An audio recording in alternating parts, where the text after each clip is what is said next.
What's up, guys? Welcome back to the channel today. We're going to go over an interesting topic today.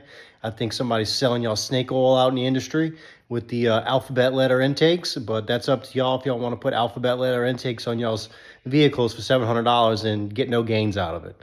So today I'm going to be explaining why that is, that I believe there is no gains from the alphabet letter intakes that y'all keep putting on y'all's cars. My preference is to run these stock intakes right here. They look good. I think they look the best with an air filter, and you should take out the carbon traps. So I'll show you how to take this tube off so you can take out the carbon traps and what I did to my car to gain probably 2 horsepower at the most. Probably 2 to 5, I'm gonna say. You're not gonna gain that much from a cold air intake, and the reason why is because there is no tune for this car. You see this right here? This is where your mass airflow sensor goes in. This section right here is a certain diameter. When you have a bigger diameter air intake, you need a tune because the mass airflow housing is bigger. So therefore, it's going to suck in more air from the housing. So what I did was I opted out and I stuck in some green filters. You could go green, you could go blue, you could go purple, you could go pink, you can go black. What's going to matter is the material that the filter's made out of. So your aftermarket filters, the microns are going to be different on the filters. They're going to be less restrictive. The micron's going to be lower in number versus something like this, the micron is higher in number. So the higher the micron level, the more the more air it's going to filter and the more debris it's going to filter. The lower the micron number, the less stuff it's going to filter.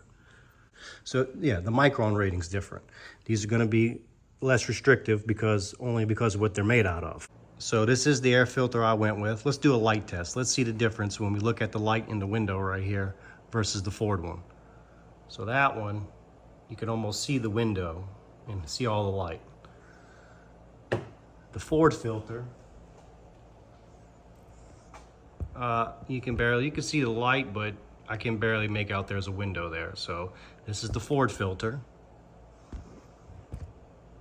versus the green filter. Oh, you can see the window right there. See? You see the window in the light? No window in light. You can only see light coming through. So that's going to be the difference on the filter aspect. This is a thicker micron, so this is heavier micron.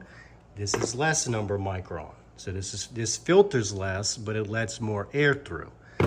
This filters more, but lets less air through.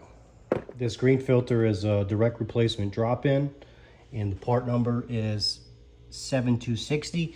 The only reason I went with the green filter was, you guessed it, because it was green, and that's my favorite color. And it also matches my coyote badges that I put on here with Wildy Coyote. So green's my favorite color. That's the only reason I went with green. So you can go green, you can go blue, you can go pink. Like I said, it's not going to matter as long as the micron rating is lower and not higher. So for the tools to take off the air intakes, you're going to need a pair of dikes or a clip removal tool. And you can either use a flathead screwdriver or a 7mm socket 1/4 inch with this 1/4 inch ratchet with the extension and a 10mm. So you're going to start by taking the lid off. Pop these 2 clips off right here. Pop this lid up. If you didn't know, they have all the list of engines that the Mustangs have ever came with in there. It's kind of like a little Easter egg. Put that lid off to the side. Then you're going to want to pull this hose off right here. So this clip, don't push this clip in and pull out. So you can see how the clip works. You push that little tab and you're going to pull out this way. Then we're going to disconnect our mass airflow sensor connector. So once you disconnect this, you're going to take your trim tool. Take your trim tool. Be careful. Don't booger up the wires. And you're going to take this off right here. Move this wire out of the way. So after you take the wire off, then you're going to want to take this 10mm bolt right here and this 7mm hose clamp loose. 10mm socket with your 1/4 inch ratchet, and remove this bolt right here, this 10mm bolt.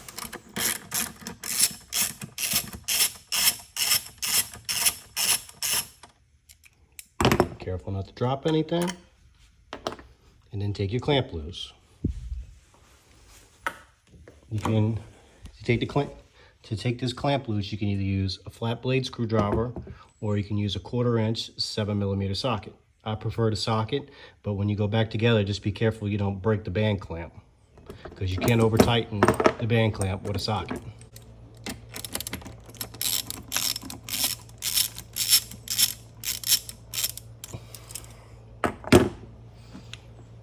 So then you're gonna want to pull this off.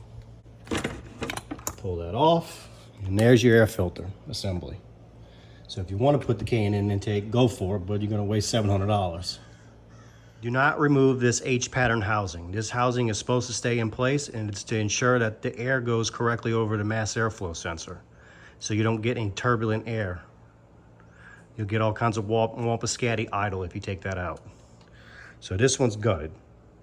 I'll post a picture up of what a non-gutted one looks like and what you're supposed to take out. But that's all for the intake section. So now what we're gonna go do is, I'm gonna show you all the difference in comparison with an open box and a closed box. We're gonna go do a run. We're gonna go drive the car and we're gonna go down the highway. And I can guarantee you the difference is at least 2 to 3 degrees with the boxes closed and with the lids off compared to them on. So let's go take Pentejo for a ride and we'll go show you those intake temps.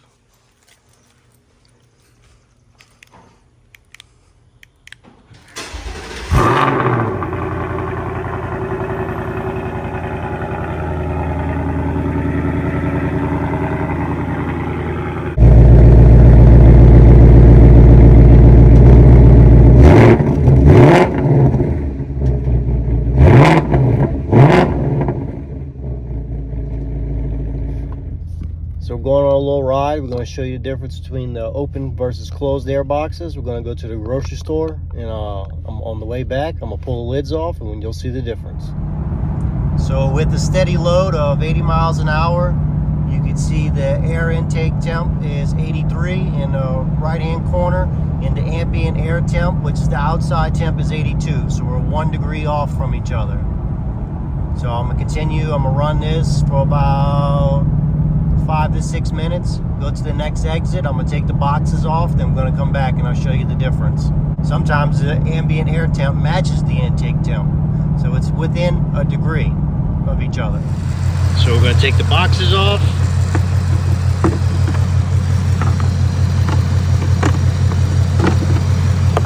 And go for a ride. So we've been cruising for about 5 minutes, 80 miles an hour. And the difference is 82 and 84, and it was at 85, so the difference is almost 3 degrees. Give a will what you take from this video, but I like my closed-in air boxes, and these air boxes are closed in even more than other brand air filter companies I've been seeing. There it is, 85, 82, 85. It went up just now, not down. So keep the stock intake boxes, guys. They work. So with that being said, guys, I hope y'all enjoyed this video. And that was what I found. When you take the boxes off, you're between 3 and 4 degrees of the ambient air temp. And when you leave the lids on, you're only 1 degree. Sometimes the number matches. Just depends on how hot it is outside. But when you come to a stop, you can notice the IATs start climbing really high, really fast with the lids off, because it's sucking in all the hot air from the motor. So with that being said, guys, please like and subscribe on this video, and I have more videos coming this week, and thanks for watching.